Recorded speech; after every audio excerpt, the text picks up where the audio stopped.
Esto fue mucho más que una simple batalla de metal y motores. Fue un choque de ambiciones, donde McDonnell Douglas desafiaba la propia hegemonía de Boeing en los cielos. Finales de los años 60, la aviación vivía una revolución. Los pasajeros se multiplicaban y las aerolíneas clamaban por una aeronave que transportara masas a distancias medias y largas, sin necesidad de los gigantescos cuadrimotores. La respuesta estaba en los aviones wide-body de 3 motores, los Tri-Jets. Boeing ya trabajaba en su monstruo, el 747, pero era una clase diferente, otro precio, otra filosofía. En el horizonte de los vuelos de medio radio, sin embargo, se gestaba un vacío, y McDonnell Douglas, por entonces un titán absoluto de la defensa y la aviación, decidió que era su momento. Su proyecto, el DC-10, no nació como un avión más, nació como un asesino. Como la máquina que debía arrebatarle a Boeing un jugoso segmento del mercado y demostrar que el ingenio de Long Beach no tenía nada que envidiar al de Seattle. Las ambiciones se alimentaban de cálculos concretos. Las aerolíneas querían una máquina económica, pero no tan colosal como el 747. Anhelaban un avión capaz de despegar desde pistas relativamente cortas y operar en aeropuertos secundarios. El DC-10, con sus 3 motores, 2 bajo las alas y uno integrado en la base del estabilizador vertical, encajaba perfectamente en ese nicho.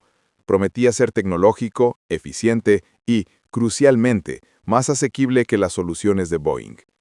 Al lanzar el programa DC-10, McDonnell Douglas no vendía solo un avión, vendía el sueño de independencia de las aerolíneas, el sueño de poder construir redes de rutas sin depender de los gigantes de Seattle. Los primeros pedidos llovieron como maná. American Airlines, United, Northwest Orient. Parecía que el mercado había votado con dólares a favor de la nueva reina de los cielos. El DC-10 no se percibía como un simple competidor, sino como un desafío integral al orden establecido.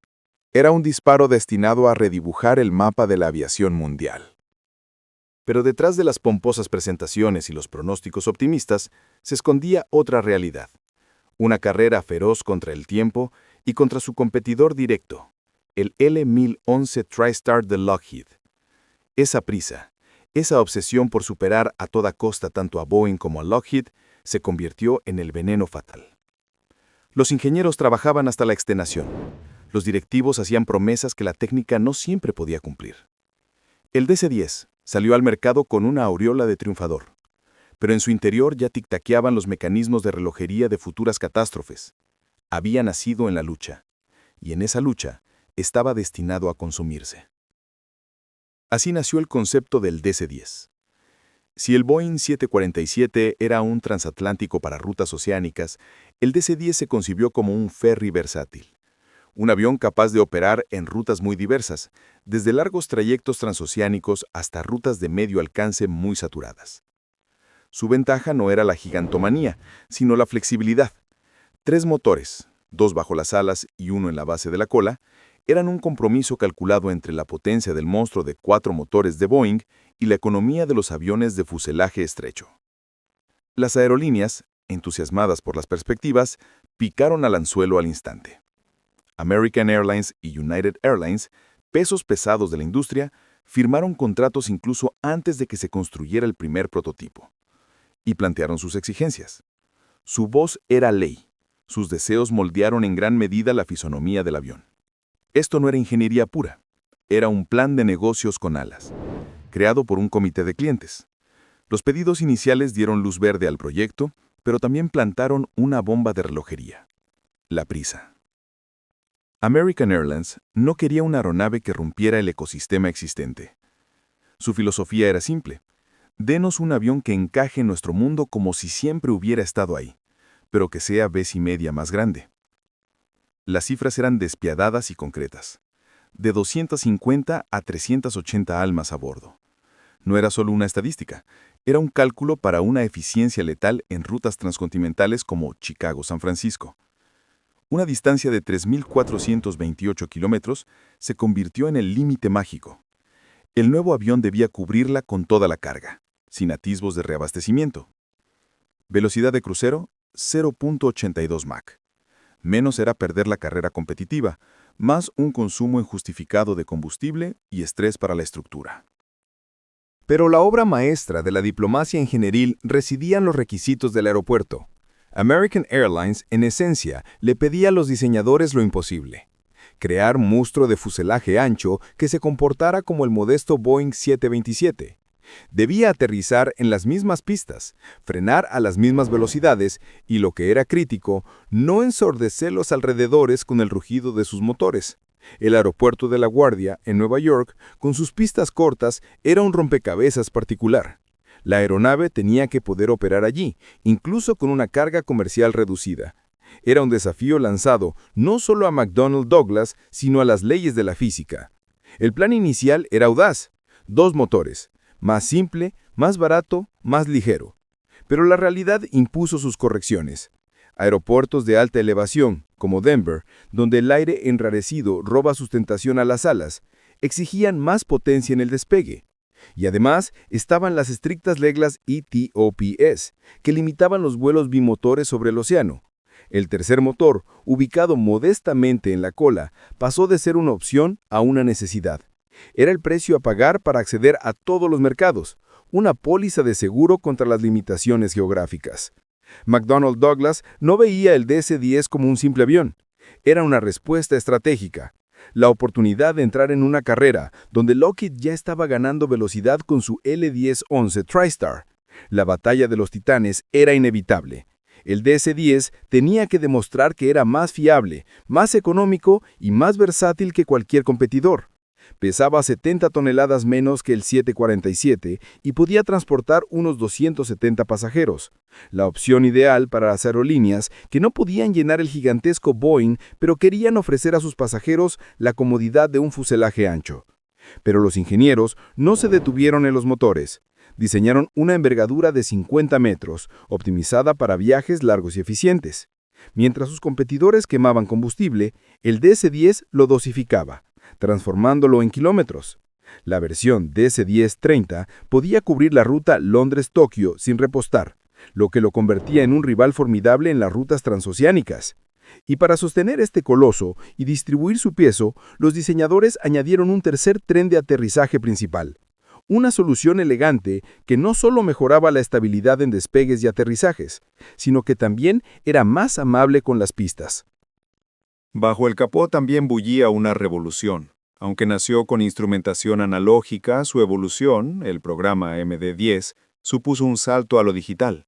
La cabina, que antes requería un ingeniero de vuelo, se transformó en una Glass Cockpit futurista.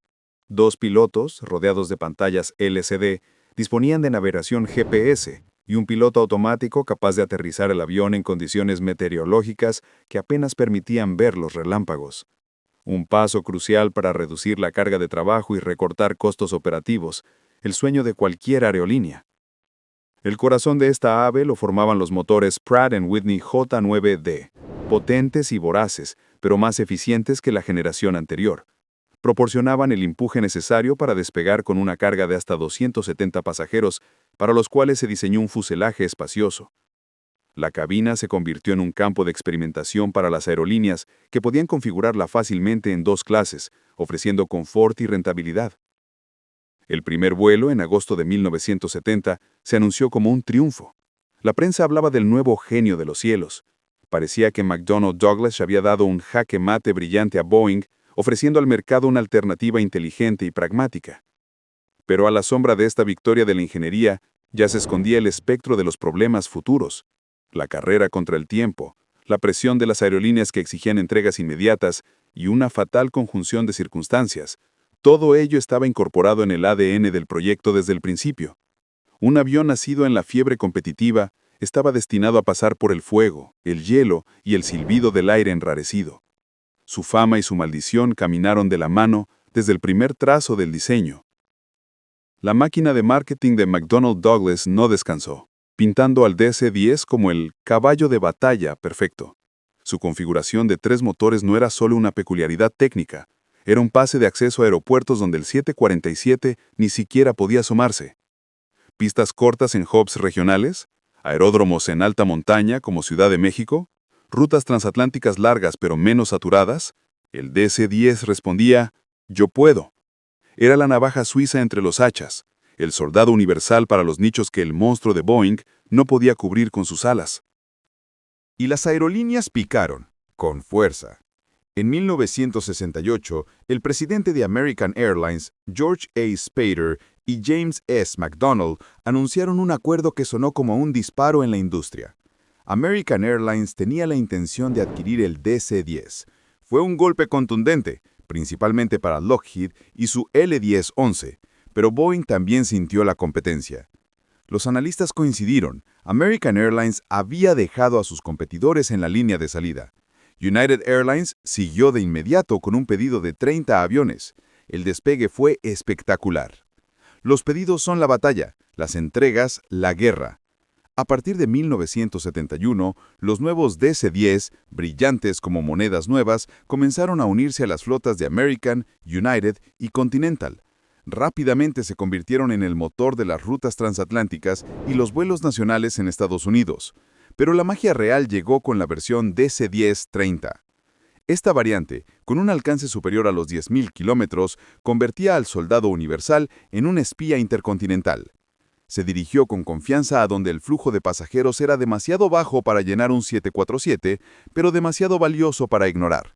Desde Europa a Asia, al corazón de África, a través de los océanos hacia Sudamérica. Para sorpresa de muchos, los pasajeros a menudo votaban por el DC-10 con su comodidad. Su cabina de 2 pasillos creaba una ilusión de intimidad, un ambiente acogedor, a diferencia de la espaciosa pero impersonal sala de espera en el cielo que parecía el 747. Los mercadólogos de McDonnell Douglas aprovecharon esto. No ofrecemos solo un vuelo, ofrecimos una experiencia más personal. ¿Confiabilidad? En aquellos primeros años, aún tranquilos, su tasa de pérdida de fuselaje era de las más bajas entre los aviones de fuselaje ancho. Todo parecía estar a su favor. Pero a los titanes no se les vence por puntos. El Boeing 747 seguía siendo más que un avión.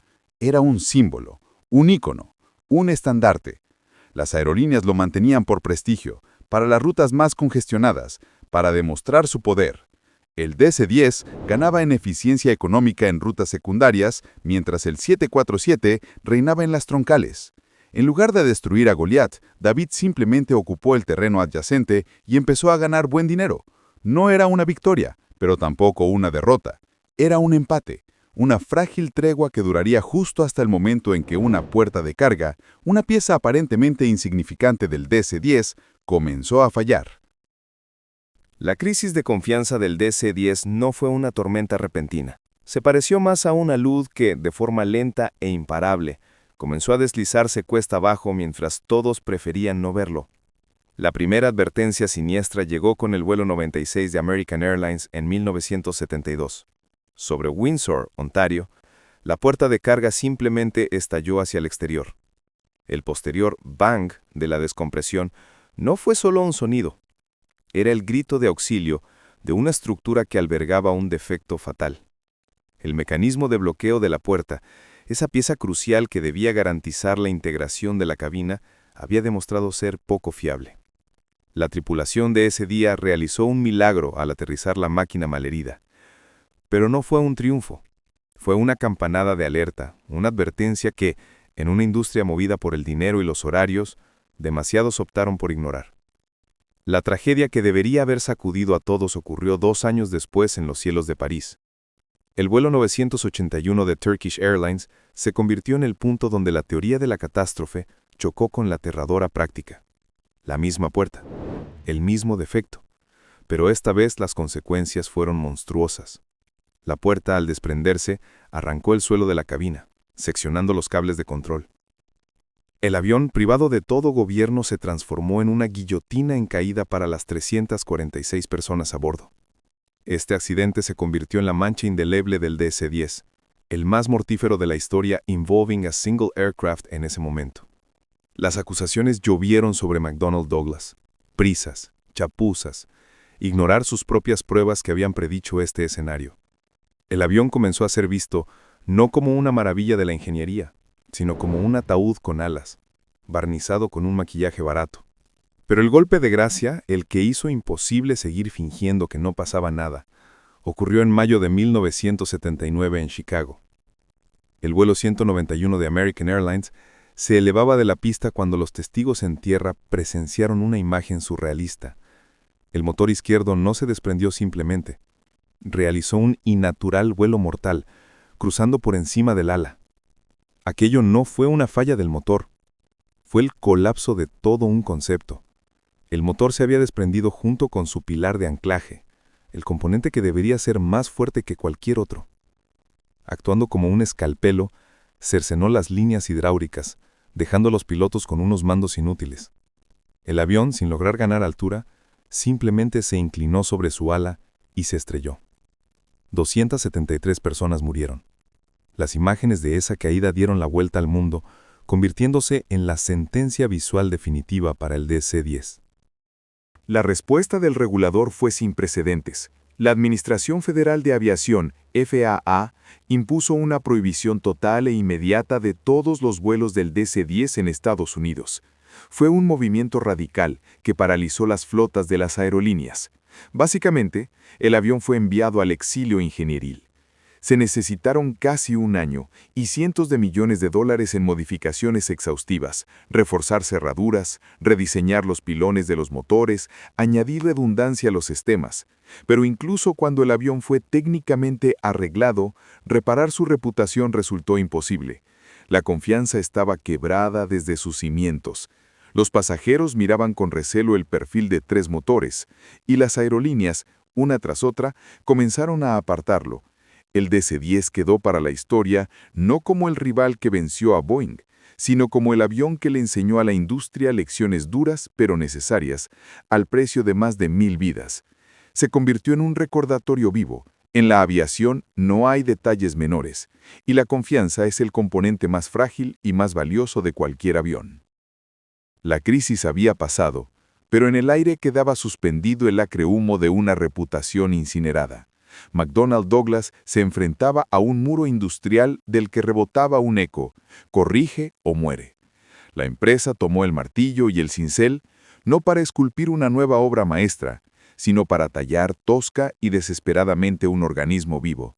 Convirtieron al DC-10 en un campo de pruebas volante. Cada debilidad conocida fue reforzada con acero templado y sistemas redundantes.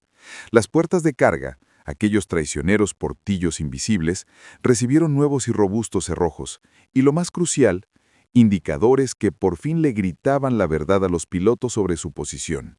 Bajo el motor de cola, ese equipaje suspendido y fatal, se instalaron fusibles hidráulicos, un chaleco antibalas para la arteria principal del avión.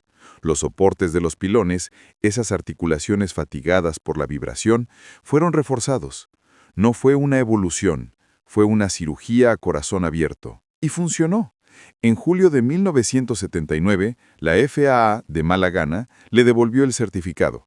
El avión, oficialmente perdonado, comenzó a acumular horas de vuelo, kilómetro a kilómetro, demostrando que podía ser, si no una estrella, un obrero confiable. Pero la sombra era alargada. Mientras los ingenieros ponían parches, los mercadólogos intentaban repintar el avión con nuevos colores. Nacieron versiones como el DC-10-30ER, un camionero de larga distancia con tanques adicionales capaz de volar 10.000 kilómetros. Era más eficiente que su antepasado, pero el mundo ya miraba hacia otro lado. La versión de carga, el KC-10 Extender, fue un éxito rotundo en la Fuerza Aérea de los Estados Unidos, un giro irónico donde el mayor admirador del problemático avión resultó ser el Departamento de Defensa, pero la línea de producción civil se detuvo. El último DC-10 puro salió de fábrica en 1988. El fracaso del intento de crear una versión alargada, el DC-10-60, fue el acorde final. Todos los recursos se los había consumido la lucha de emergencia por salvar el modelo base. El mercado ya lo ocupaban los más ágiles y económicos Boeing 767. Parecía que la historia se cerraba, pero entonces ocurrió la absorción más grande de la industria aérea. Boeing, el vencedor, se tragó a McDonnell Douglas en 1997, y de las cenizas de esa unión surgió una quimera extraña, el programa MD-10. No era un avión nuevo, era el Frankenstein de la aviación. Los ingenieros tomaron los viejos fuselajes del DC-10, veteranos y cansados, y les insuflaron un alma digital del más moderno MD-11. arrancaron las viejas cabinas llenas de agujas y le dieron a los pilotos 2 asientos rodeados de pantallas de cristal líquido, navegación GPS, unidades digitales, LRU, piso reforzado. El camión había recibido cerebro y músculo. FedEx, el gigante de la logística, vio en ello un modelo de negocio genial.